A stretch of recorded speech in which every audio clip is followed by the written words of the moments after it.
Welcome to With Love, The Chambers. Where life, laughter, and lasting lessons meet.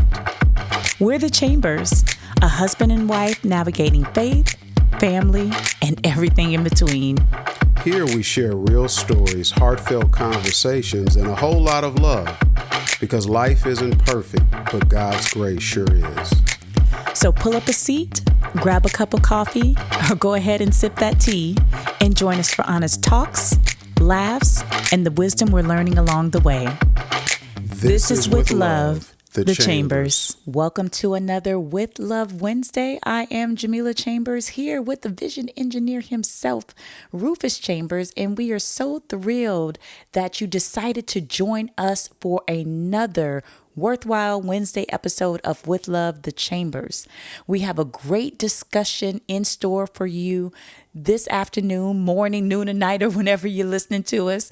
But before we do, we always love to give some love to you all, some shout outs, some special recognition. So I'll turn it over to Rufus to just kick us off with spreading a little love on this Wednesday. What's going on, family? So good to be back with you in your preferred listening location. Yes. Really excited, to be able to dive into another conversation with my lovely wife, Jamila. We really did have a good time with our previous episode on friendship. Got some really good input, from many of y'all. So just want to say thank you.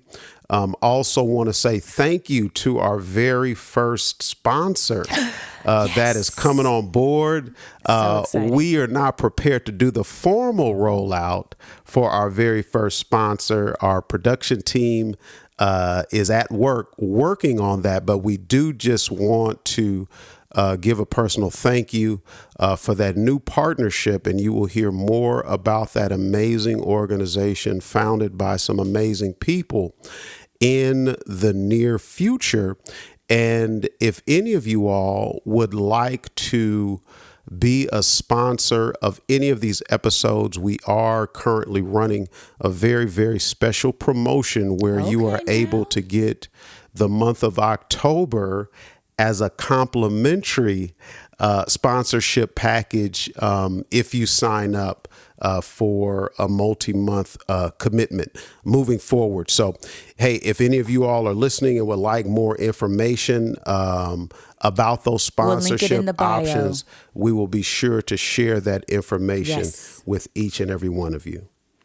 Yes, and it has just been a thrill to have these conversations throughout this year and to expand the platform into each of your homes, your cars.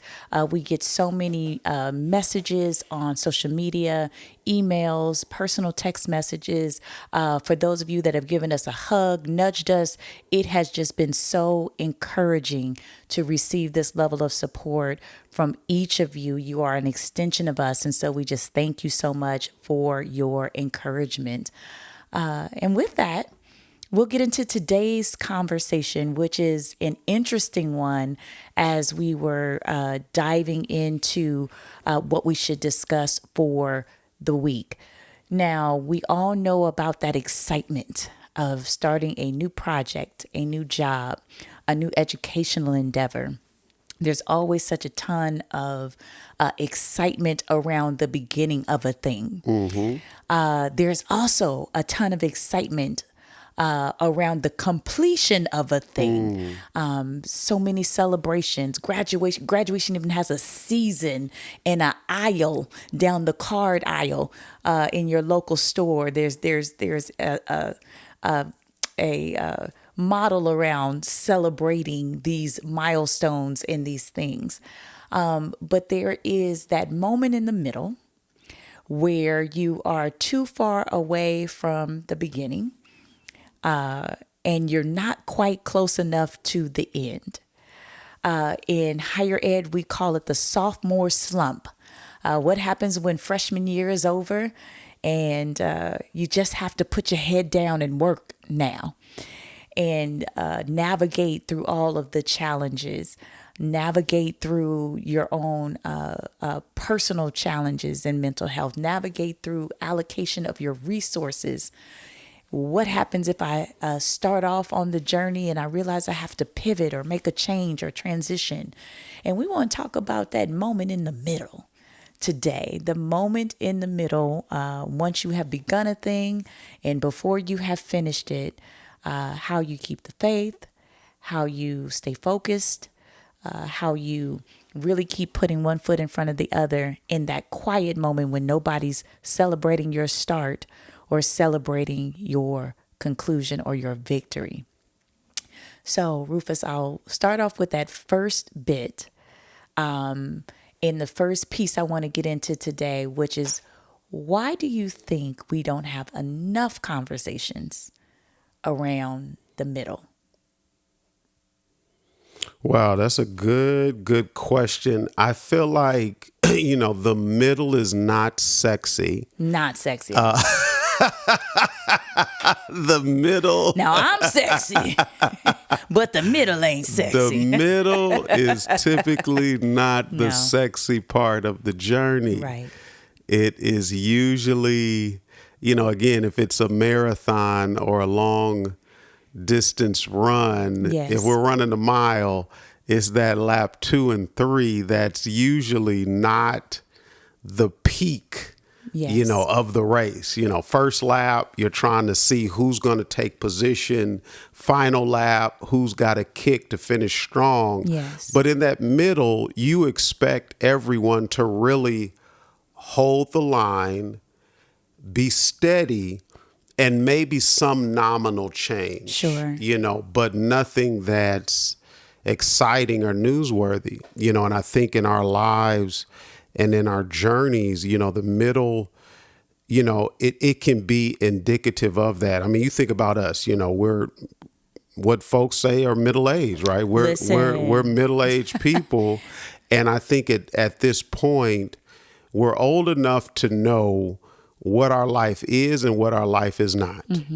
And I think, being in the middle, there should be some level of easing in and really honing in on what you know life to be or what you desire life to be, with some type of consistency, some type of devotion, some type of fellowship that is building towards a desired end or a desired outcome or a desired final lap, if you will. Yes. And again, that's not sexy.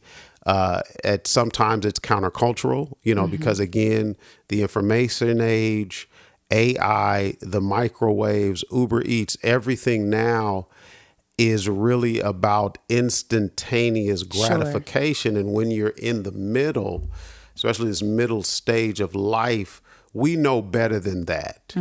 You can get some things quickly on your phone, via an Amazon or an Uber Eats, but some things take decades to build. Sure. A legacy worth having is a legacy worth building. You know what I mean? And that's not just overnight. So that's what I think it's not sexy. If you got to tell a person that, hey, you got to do this same thing for the next Sure. 30 years of your life, some folks may get depressed. It's like, what you mean? I'm not trying to do anything for 30 years of my Right. life. I don't want to have the same car. I don't want to have the same house. I don't want to have the same spouse. I mean, that's Yeah. kind of how people think, so in the same job, the same career, the same checking account, the same zip code, you name it. People like to, well, not, and again, I don't want to generalize everybody, Sure. but you asked why it's not popular, and I would say it's unsexy. Yeah. And it's just interesting. And the reason why I wanted to have this conversation is because I think we do a disservice by not talking about the middle. And when we often share our victories and often share our stories of success, we neglect to say it took discipline, it took courage, it took time for me to deal and process through my fears and my doubt and my unbelief in the middle.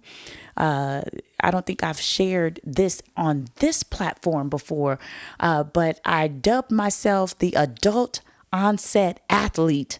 That had to be sometime around 2010. I started running. Yeah, around in there. Yeah.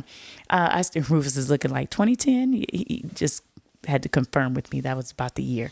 I was thinking about your new moniker. Oh, the adult onset. Adult onset athlete was 2010. Now I am. Oh, see, I done forgot. Oh, the adolescent senior. That was perfect Exactly. timing for the comedic value. I forgot what I call myself now. Yeah, exactly. So that's when you said this. I was like, because huh? because But heavy then I on was the like, oh, senior. yeah, Because yeah. heavy on the senior. There I you forgot go. what I call myself That's now. right. But That's yes, right. the adult onset athlete started about 2010. I had never before in high school or anything like that got into long distance running. And at the time, I was working for Jamba Juice Corporate out of Emeryville. Yeah. And they sponsored, they were founded in San Luis Obispo and sponsored a half marathon in San Luis Obispo around 2010. Rufus and I went down to that event with the girls, and I decided with very minimal training that I am going to get out there and complete a half marathon. And that she did. That she did. And that I did. Come on, somebody. Heavy on the minimal training. But you at had the all time. kind of bibs. You Oh, had yes. medallions. You Yes. had bibs. Yes. Come on, somebody. Because the bug hit at that point. But with that particular race, that was my first race that I had ever done. Did not understand what endurance really meant. Come on. And so we talk about there's so many scriptures, and I'll let you pull up that run to obtain and all that. But there's so many scriptures about endurance and about finishing our race and running to obtain the prize and all of these things. Absolutely. But that was the first time I physically felt in my body what that was like. So you start off, and for those of you that have done any of these distance events, you start off in these corrals based on your average time of your mile. So if you were like me, was going to run, walk a 15-minute mile, you were way in the back. And if you were trying to qualify for the Boston Marathon or something like that, and you run a 6-7 minute mile, you are at the front. So they kind of stagger you at the start based on your average start time. And for every mile, there is a strategy. For every mile you run, there is a strategy, because there are things that are going to happen different to your body. There are things that are going to happen different to your mind. Somewhere around mile 7 for the half marathoners, you all can attest to this. There is something you are going to start talking yourself out of. Can I just stop right here? This doesn't even make any sense. And so nobody ever talked to me before I started physically. And that's why I got so encouraged completing those types of events, because that helped me equate from a leadership standpoint, from a standpoint of running the marathons within my own life, like physically what that process is like.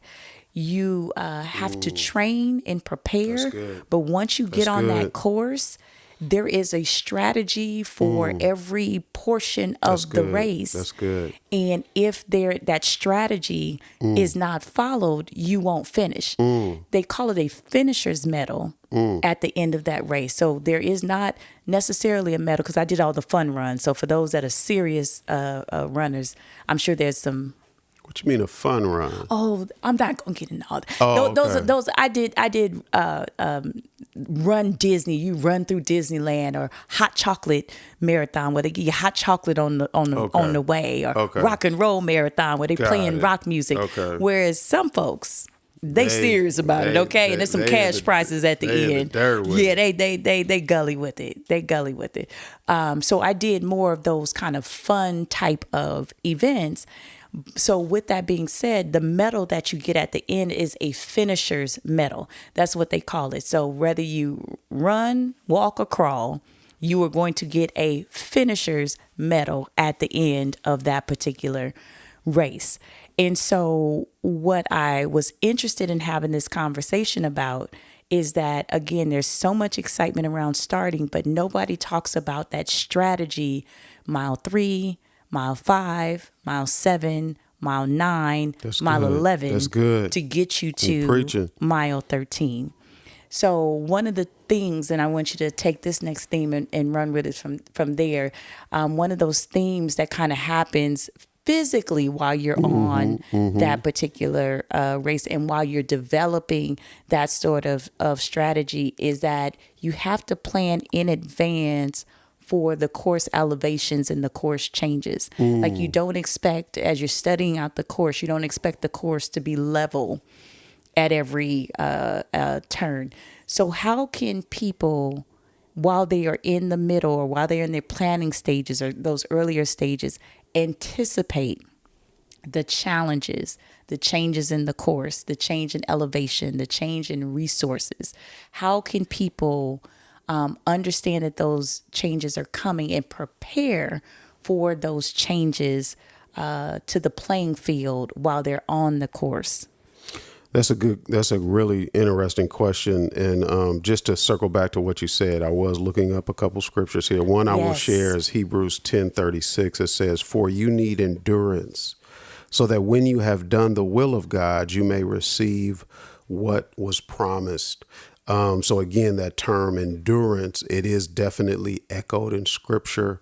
A lot of writings talk about different athletic terms, track and field, and training yourself like a boxer, and this, that, and the other. So I think it's on point to really articulate our lives as people of faith as well. You know, that increase little by little is what we see in scripture.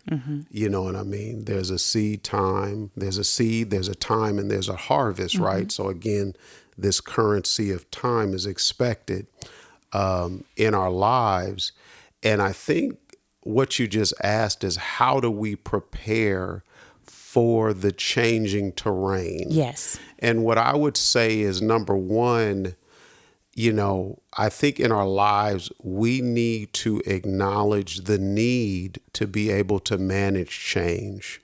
I think when you're starting out on your journey, before you get to the middle, you're going to go through some changes, and some of those changes are going to shake you to your core. Yes. But it's all wisdom. It's all experience to understand how you react physically, mentally, emotionally, spiritually to change. Yes. You know, one of our children, you know, this summer, she went through a significant geographical change, and she learned some stuff about herself, you know, and I think that's indicative is that we can't ignore how we respond to change, because there's going to come a day and an age, especially when you're in the middle, where change may be consistent, it may be unpredictable, it may be not even our change. It could be changes that are going through by those that we have responsibility for. And we need to have a skill to be able to adapt to change. So that's what I would say. The first thing is The skill understand set to that you adapt to need to change. have a skill set with it. And you know me, Jamila, if you look at my resume, if you look through my car portfolio, I have went through significant changes in both my career and my cars. But you know, I'm just joking with the cars thing. I'm not joking. No, but and totally not joking. Yeah, but that's not as good of an example. But in my career, Yes. you know me, I would roll the dice. Yep. I mean, I was on my knees with some knee pads, and I was shaking them up, right? Because I went through so many career changes, different entrepreneurial changes. And I think at a certain point, I then developed a skill of what those changes would mean. Yes. You know, what is that honeymoon period? What is that proving value period? What is that settling period? You know what I mean? What is that looking for the next shift or opportunity period? Like, I kind of got used to that. And some of my friends in their careers, they've done the same thing. Yep. You know what I mean? Where they're like, hey, 2-3 years, I'm going to stick and move. I'm going to brand myself. I'm going to package myself. I'm going to master the art of articulating my experience so that it's palpable to those that want to employ my services. And I think, again, on this journey in the middle, we need to know how to adapt to change, because we can't afford to lose it when an unsuspected change happens. We don't have the luxury to say, you know what, I need to go sit down in my bedroom for 6 months because a change happened. Because it's like, no, when you're in the middle, you're going to likely have some responsibilities. You're going to have some people that you have charge over. You're going to have people that are looking up to you. You are going to need to know how to endure like a good soldier.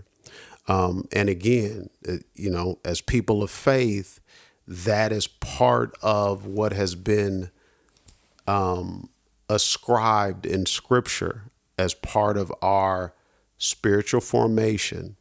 And those of us who are leaders, as part of our leadership development process, that guess what? We need to be adaptable. We need to be nimble. We need to be creative problem solvers. We need to be strategic thinkers. And again, all of those tools, we have them not to toot our own horn, but life happens. Yes. And we're in the middle. So when we look back over our lives, we can start to look through these different chapters in the book and say, wow, I learned this here. I remember you said this week, you said, I've forgotten more than some people remember. Or more than some people know. Yeah. We've gotten to the point in life now where we have forgotten more than some people know. And you was talking that talk, but there's a certain, that's real for some people. I was talking that talk, you was talking that talk. That's you right. was dropping them syllables. That's right. That's right. Up in there. But that's another thing. In the middle, you don't have to be apologetic about the twist and the turns and the lessons learned and the wisdom that you've gleaned along the way, because your wisdom, your victories, your defeats, and this is what our mentors used to say, it accelerates the development of others. Yes. You know what I'm saying? That's why people who have an ear to hear wisdom, watch this, y'all. If you know how to lock in and listen to wisdom, you can accelerate your advancement. Yes. Because again, if we at the middle of the road and we got, almost a half a century of experience, we can share that experience with somebody that may be not in the middle, but in the beginning, and they can begin to consider these jewels and put them into play and get some results. My father used to say, learn from my mistakes so you can make your own. Very simply, he would say that all the time to my siblings and I just want you to learn from me because you're going to make mistakes. I just want you to make new ones. That's good. I just want you to make new ones. That's good. And that's good. As you were speaking, and I was thinking about those moments in the middle and thinking about those moments where you are in your own endurance race and set off from the beginning and going towards that end. I talked to you about starting off in these corrals, kind of based on your classification, if you will. And one of the other things that's interesting, Rufus, about starting off in those corrals, the people you start off with aren't the people you finish with.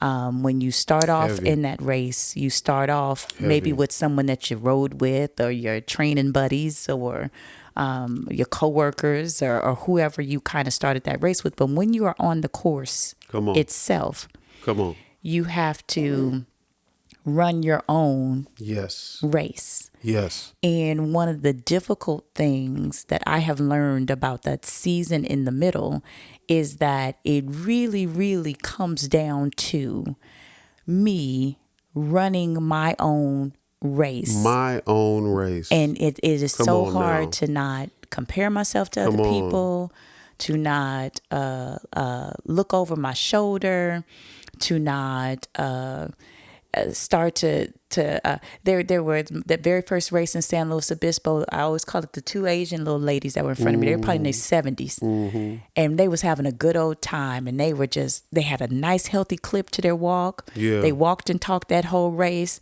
And I just, I said, these ladies ain't going to beat me. Because at that point, that was 15 years ago, right? So I'm in my mid-30s. I said, these 70-year-old women are not going to beat me.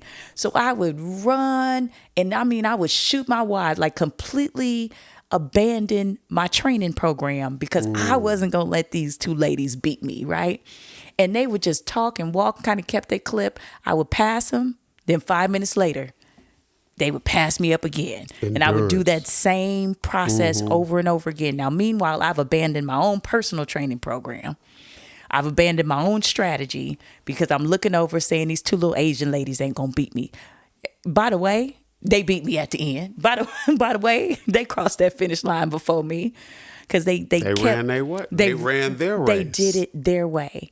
And I abandoned my way and my strategy and the blueprint that God has given me, and I've seen me do it also in my own life in other ways. That's why this analogy is so vivid for me, because I have seen myself get distracted by things going on around me, other people's victories, me thinking that having the sensation that I'm behind schedule, or that it's too early for me to do this or too late. All the twos, too early, too late, too much, the scarcity mentality of it all.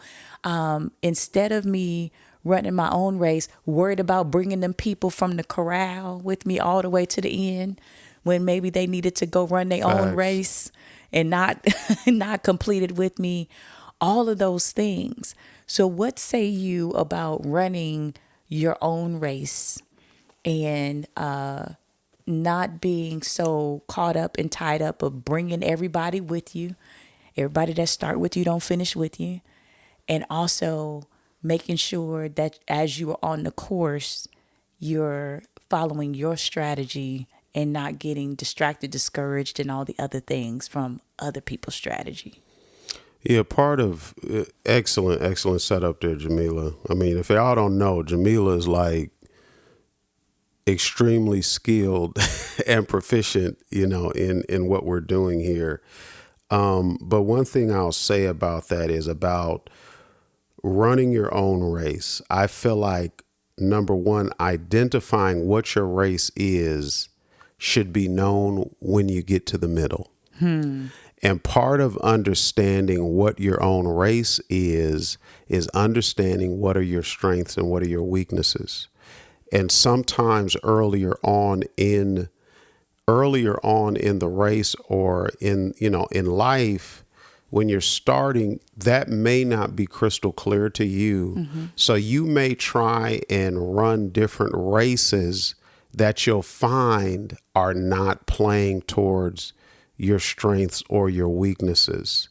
You know what I mean? Because I think about the thing about running your own race, it's really about your authenticity. Mm-hmm. And again, people of faith, it's about following, the leading of the Spirit, right? Yes. Following what God is calling you to do with your life, with your skills, with your abilities. And sometimes it takes time to understand that.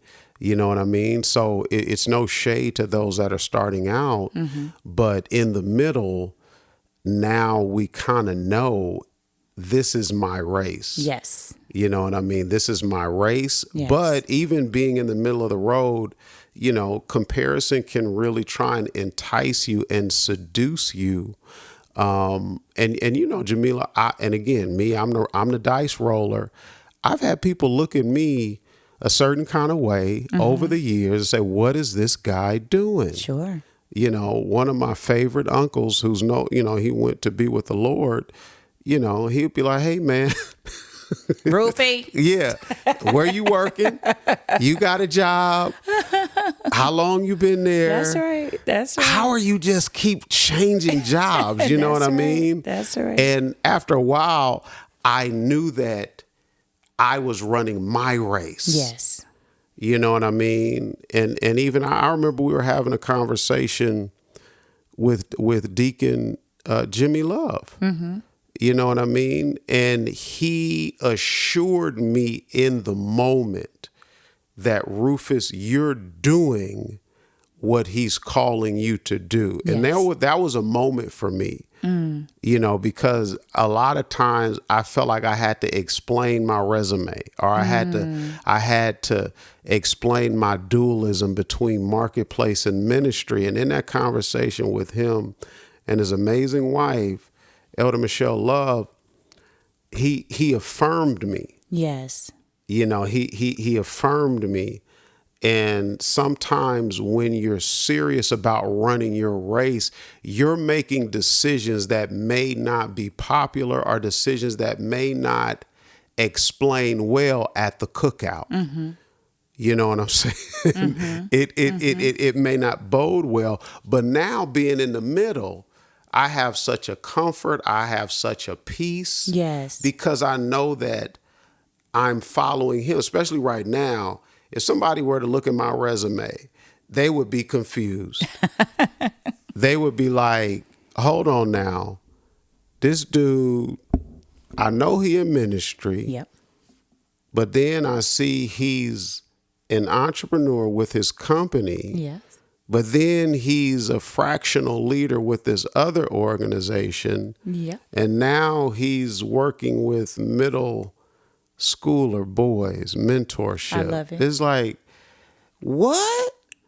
And that is that, but I'm running my race. Yes. I'm running my race. So I feel completely confident Yes. that I'm where he would have me to be while the economy is going bonkers. A brother's not losing any sleep. Yes. God is Praise God. providing. You know what I mean? God has given us strategy to Yes. go further in the race. Yes. You know, so I'm grateful for that. So I think, you know, back to your point, I know I think I was talking for a few minutes there, but you know, it is about trying to learn yourself, you know what I mean? And athletes, I mean, you think about it.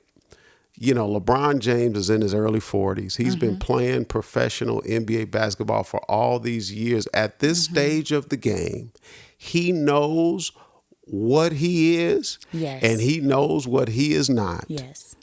And watch this. This is okay. Let's dig into this. This is and I want you to talk about this, Okay. because when you're in the middle of the game, and you're in the middle of the road, you're in the middle of the marathon, you're in the middle of your journey, you begin to see certain skill sets, certain abilities diminish, but then you see some skill sets and abilities begin to ascend. Yes. See, this is middle of the road shop now. See, Yes. some of the young folks, y'all don't know what I'm talking about. Yes. And I'm thinking about LeBron James. There's certain things in his game where he has tried to be like a chess player, to make subtle adjustments, Yes. to overcome and overcompensate for other areas of his game diminishing because Yes. he's aging, as we all are. For you, right, when you think about, you know, the 30-year-old Jamila Yes. that still had this larger than life personality, still had all this charisma, you know, had all this administrative prowess and Yeah. training and development, Sure. HR expertise, and this, that, and the other, versus where you're at now, you know, as the adolescent senior. Talk about adjusting the EQs Yes. of your skills and abilities in the middle. You know what? That's so interesting. And our good friend Cheryl Sweat always says, Jamila, what's your highest and best use? She always pulls some stuff out of her corporate lingo and says, what's your highest and best use in this season? And what is so interesting about changing those levels for me in this season, it's really been 100% tied to knowing that highest and best use for today. And so it is always the question that I'm asking myself, can I? Can I do it? Yes. Should I do it? Probably not. right? Because there creates an opportunity. If I don't get out the way and I don't delegate and I don't train and develop others, if I don't posture myself as a mentor and a coach for others, I then forfeit the opportunity for someone else's growth, maturity, and maturation. I no longer need to prove that I'm that girl. I know I'm that girl, and if you don't know I'm that girl by now, then too bad for you, right? And then there also comes a time where, and I was talking about this in my adolescent senior moment. And by the way, for those who don't know what adolescent senior is, because this is a term that I coined when I turned 50 last year, I need to get it put on some t-shirts. Somebody help me put it on a t-shirt, but I need to get it put on some t-shirts. I literally was like, I'm turning 50, and now that I am officially able to get an AARP card, I realize that there's some levels to being a senior. When you are our daughter's age and you become a young adult, you think you know everything, right? You know, you're 20, you're 21, you're 25, you know absolutely everything when you hit that milestone from being a teenager to being an adult. Going from being in my 40s to being in my 50s, this is the first time in my life where I realized, no, there's always another level. There is always so much more to learn. You mentioned the Love family a few minutes ago. They have been married and together at least 4 decades. I don't know if they quite hit 50 years. I think they might have. But there are so many different levels to learn about what happens not only when you are a parent, but you are a grandparent or a great grandparent. There's levels to being a senior. There's so much to learn when you are at this age of being a senior versus being in your 70s, your 80s, your 90s. And we had the privilege of having two grandparents get to be 102. So there's levels to that. So I realized that in this next dimension of being a senior, I'm on the adolescent end of that. So that's where that term comes from. But even with being on the adolescent end of being a senior and going into this next dimension for the first time, there still are things that I just know and wisdom that I've earned and things that I have garnered and things that I have settled about myself. But with that all being said, part of that is putting the ego aside. Part of that is letting the wisdom prevail and saying, just because I can doesn't mean that I should. And what is my intention? What is my motivation? Am I doing it to prove something? Am I doing it because I'm the best person to do it? Am I doing it because I want your celebration and your applause? What is my reason for doing this? And quite frankly, what is it that I can be doing from a coaching, mentoring, developing of others' perspective in this season of my life that quite frankly was done for me when I was in my 20s and 30s and 40s. So can I pivot to having that be the highest and best use of my time, developing and pouring into others that which was poured into me versus always feeling this need to demonstrate. And quite frankly, physically, Rufus knows how I manage my calendar now. If I got a good 2 things to do on my schedule, I'm not adding a third and a fourth and a fifth. I need my rest, y'all. Praise the Lord. That is unfortunately not my testimony, but That I'm is not working this on brother's. it. That I'm is not working this on it. brother's testimony. That is not this brother's testimony. I want to find a place for us to land the plane, and I want to go back to that analogy of this endurance race. One of the things that is so remarkable, and for those of you that again do these long distance anything, the triathletes, you know, all the folks that are in these spaces doing all of these things, you know that there is something that happens mentally when you get towards the end of your race. Even if you physically got it in you, something about running for 2 and 3 hours straight, something mentally happens and says, I'm just tired of this. So sometimes what happens in the middle is that you know what to do. You have your systems in place. You have your discipline. You're moving forward, but you just feel like it's just been too long. And on the same race that I talk about those two little Asian ladies that beat me, there was a little blonde-headed boy with a sign. He was somewhere around mile 9 or mile 10. And a half marathon is 13.1 miles for all of you that don't know. 13.1. I don't know what's up with the point one, for 13.1 miles. And there was a little blonde haired boy. He had a little sign. It said, "You could do it. You could do it." It was somewhere about mile 10. And I looked over. He didn't know me, and I didn't know him. He had a little cowbell out on the side. Well, he looked like he was about 7 or 8. Cowbell on the side of the course, and he was just cheering everybody on, and said, "You can do it." And we locked eyes and made eye contact. I can get teary eyed thinking about it right now. And he just said, "You can do it. You can do it."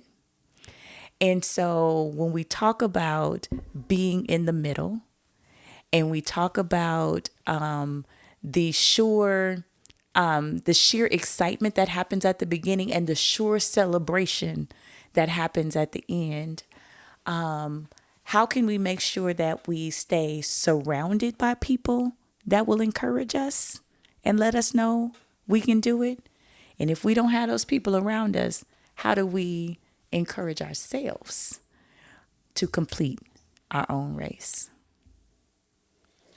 Well, You should have seen that face he made, and he's like, "Ooh, encouragement." Yeah, that's a tough one. I mean, I feel like part of being in the middle is you should have enough wisdom and discernment to know who is for and who is against you. Yeah. And the previous episode that we recorded, we talked about these friendship and having different categories of friendship. And, you do need to have a couple of people in your life that can encourage you, that get you enough to know where you're trying to go and what you're trying to do and the why connected to your life. And, you need to make time for those relationships, because those relationships are life-giving. And if you're at a stage in your life where you don't have those type of literal voices in your life, you need to, tap into resources that are available. Jamila, there's been different times in our lives where we've listened to different motivational speakers to just understand their life as a speaker, but also understand the messaging, that drove their platforms forward. People like Les Brown and Zig Ziglar and Brendan Burchard. And, there's also, Eric, the hip hop preacher, and different people where, you can begin to be encouraged by their content. And then that content can be fuel to keep you along. We've obviously, are people of faith, and we strongly believe in the local church. And, the local church has definitely been a source of not only in biblical instruction, but godly inspiration, for us in different seasons of our lives. So, I would encourage you guys to put yourself in a position to be successful. In corporate America, I always talk about that, with mentees. It's like, hey, we want to put you in a position to be successful. And that means surrounding people with an individualized set of resources that can help them do their best work. And I believe you need to do the exact same thing. So Jamila, just, we are going to land the plane, but I want to give you the final thought on this episode of Moments in the Middle. What's just a final thought that you want to share with the people? My final thought actually goes back to one of your first words in ministry, and we were talking to the girls about this last night. That 1 Corinthians 9:24. Do you not know that in a race all the runners run, but only one gets the prize? Run in such a way as to get the prize. And your very first message you ever taught ever taught was called running to obtain. And so for all of you that are in the middle, realize that it is that excitement about starting and the sure celebration at the end, but the middle requires a strategy. And you are fully equipped, fully prepared to develop that strategy. And I hope you just got some tools and resources from us through this conversation today to do it, to not only endure, but to know that endurance and the ups and downs of that process in the middle is just simply part of the journey. It's absolutely normal and is what we should expect to experience along the way. So that's my final word. All right. Well, with that, y'all, we are going to sign off. We say thank you. Thank you for listening to this episode. Do us a favor and hit the like button, hit the share button, hit the subscribe button. Share this conversation with somebody you feel needs a little encouragement today. We realize this conversation may have been talking directly to some of you, and we need your help in getting the word out. Yes. So again, thank you for your continued listenership. Be sure that you are subscribed to our Facebook group entitled With Love, the Chambers, and be sure you follow us on all social media platforms. On Instagram, it is at With Love, the Chambers, because we want you to continue to stay on this journey with us. So with that, we're going to say goodbye, and we will be with you real soon. This episode of With Love the Chambers is brought to you by the Vision Engineering Collective, where purpose meets precision. Whether you're launching a bold initiative, scaling your organization, or navigating complex projects, their team brings over 25 years of expertise in project management, strategic planning, and vision execution across sectors like tech, healthcare, education, and nonprofit. Ready to turn your vision into reality? Visit www.thevcollective.info to learn more. That's a wrap for today's episode of With Love, the Chambers. We hope you laughed, learned, and felt encouraged along the way.